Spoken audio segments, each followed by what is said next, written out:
Hey, it's Joel again. So we're moving on to relicing the body on BluBoy, BluBoy the bass. Okay, so here's BluBoy. I've taken off the strap and strap locks, and obviously the plates that go on the top. Maybe they should go back. We'll deal with that in a second.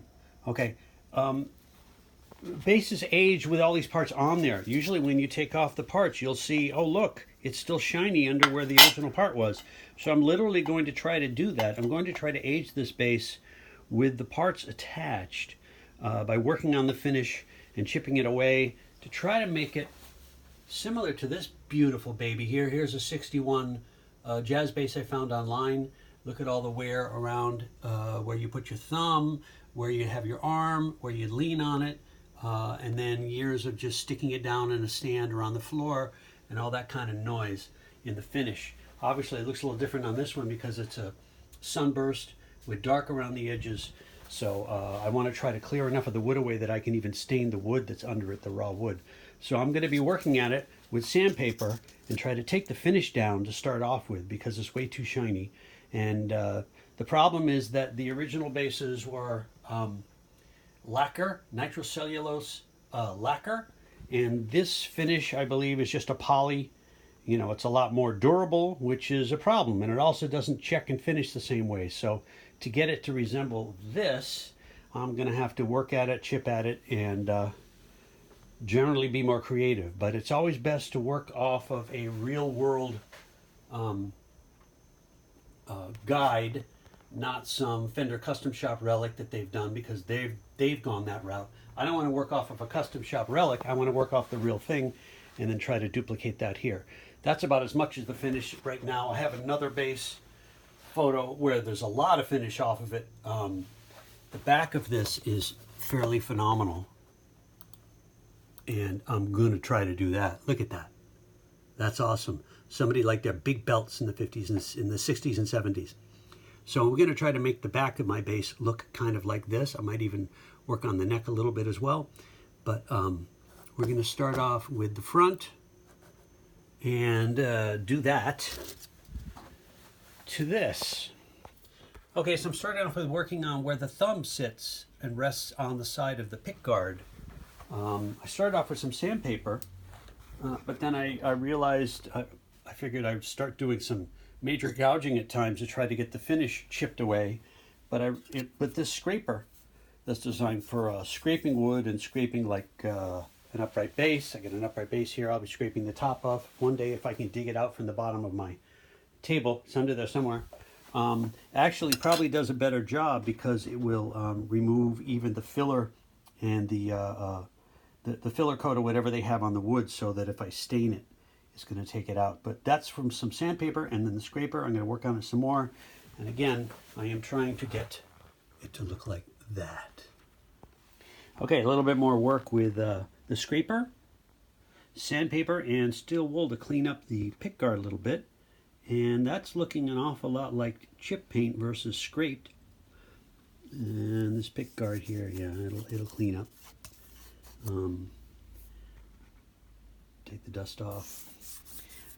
I know the problem I'm going to have, because this is a poly coat and the way they seal these things, is getting this wood here stained darker. It's going to be almost impossible because there's still like plastic. I mean, this is all plastic, and there's still like a thin coat until you get to under there where you literally pulled some off, where you're at the raw.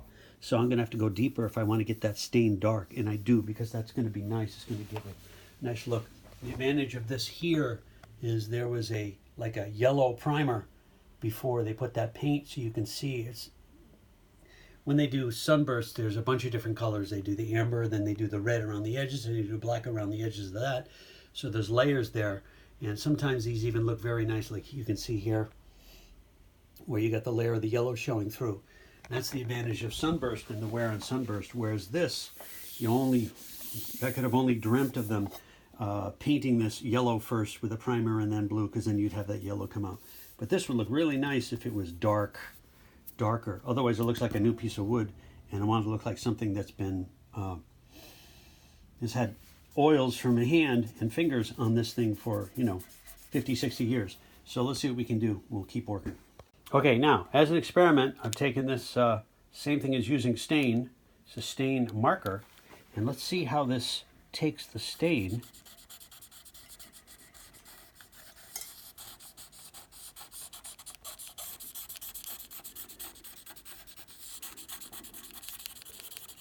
Something that I've seen nice on some of these light blue base finishes, the old ones, is sections of them kind of have a greenish stain from time memorial, as they say. And I'm seeing if there's a way that I can duplicate that. That stain may be one way to go about it. So let's see. Let's take this out. Yeah, see the stain in the. This could be a way to stain the top of it nicely, because it kind of, see it a little bit. So that's good, and it'll show the scrapes in the finish. But as I was afraid, the stain only really takes in that section in the middle where it was pulled away. This can always be scaled back with lacquer thinner, and I may have to do that as well. But right now, I'd love to get some more of that in there, so let's see what we can do. Well, what we got now is not bad. There's some color, some definitely nice place to rest the thumb now. It's built in there, and you got these chunks out there. I'm seeing a little bit too much of the direction of the sandpaper scrape, so I'll have to be careful with that and be rather cautious on my use of the pen, of the stain marker. This is the dark walnut version. But the scraping thing I do like, and I'm going to continue all across the edges here with that to, again, duplicate this thing. Baby, look at that, huh? With a scrapey on this thing. We're getting a lot of this finish off, and it's coming off nice in some areas where it's, you can see where there's a clear or a sealer coat under it, which again, I'm going to have a really hard time staining, but I'm not going to worry about that right now. I'm liking this look with little chunks still left like there.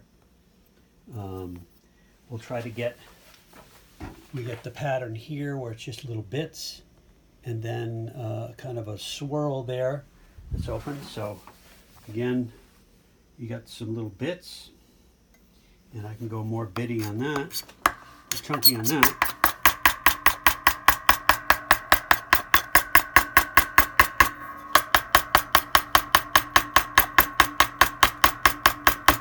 Trying to break the paint, not just scrape it clean. Yeah, and then little pieces here and there. We'll work on that.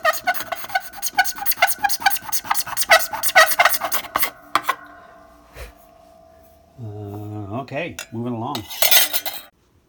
Well, so here we are. It's all put back together again.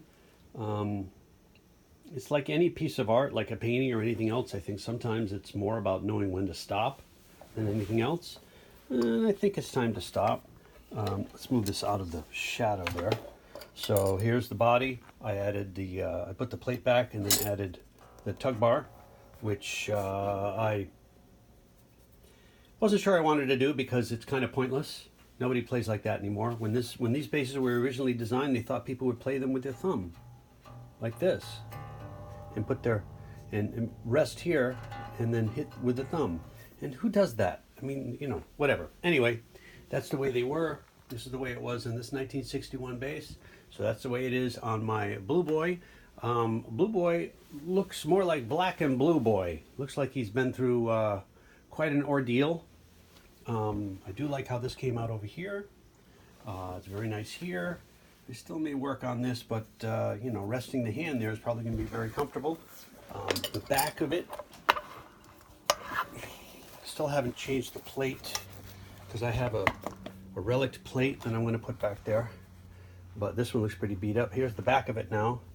Even the neck I darkened in the middle and lightened on the ends, and I gave it one more coat of amber just to make it nice and smooth, and steel wooled it. The only thing that I'm kind of noticing is it still feels fairly rough where the scrapes have, where the paint comes off edges.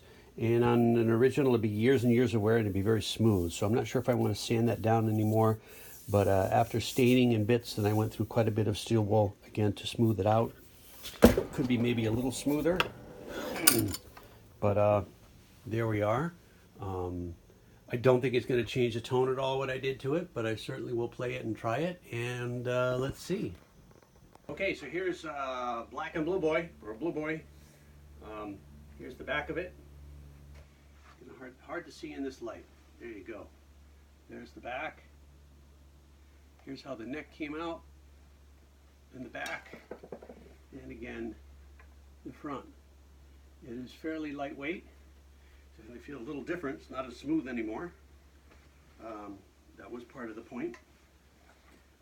I don't know and doubt that it affects the tone, but could use a nice dusting and cleaning, but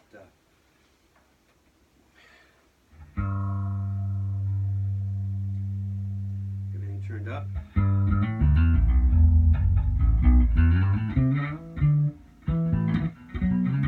It was already pretty smooth and buttery as far as playing is concerned.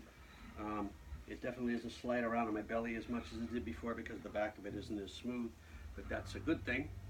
The neck still feels great. It's kind of a satin finish in the back.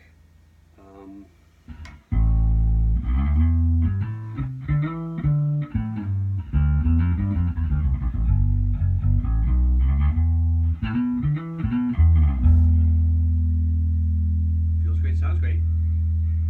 So